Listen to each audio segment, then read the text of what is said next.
우리나라에 대한 일본 정부의 수출 규제가 장기화할 조짐을 보이자 우리가 일본에 수출하는 우리 농수산식품도 타격을 받는 것 아니냐는 우려가 나오고 있습니다. 일본은 우리 농수산식품 수출의 최대 시장이기도 한데요. 취재기자 연결해 관련 소식 알아보겠습니다. 천상규 기자. 네, 천상규입니다.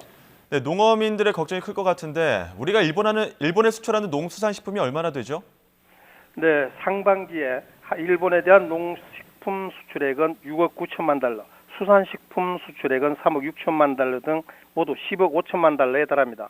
하지만 일본 정부가 최근 반도체 소재 등 공산품에 이어 농수산식품에 대해서도 추가 규제 품목으로 검토하고 있는 것으로 알려져 하반기에는 상반기와 같은 수출 물량이 이어질지는 미지수입니다.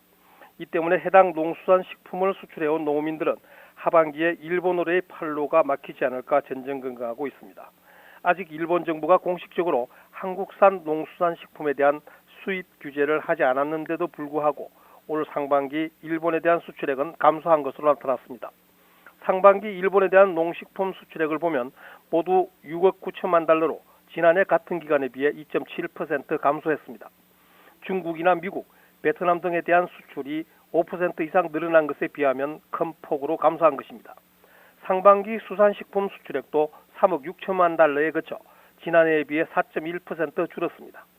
이 같은 현상은 일본 정부가 우리 농수산식품에 대해 규제 품목으로 지정하지는 않았지만 수입 조건을 한층 더 강화했기 때문으로 풀이됩니다. 가장 큰 피해가 우려되는 농수산식품은 일본에 대한 수출 비중이 99%에 달한 파프리카와 전통적인 수출 효자 품목인 김입니다.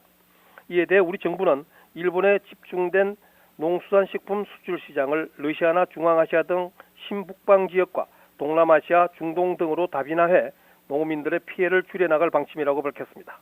지금까지 YTN 천상규입니다.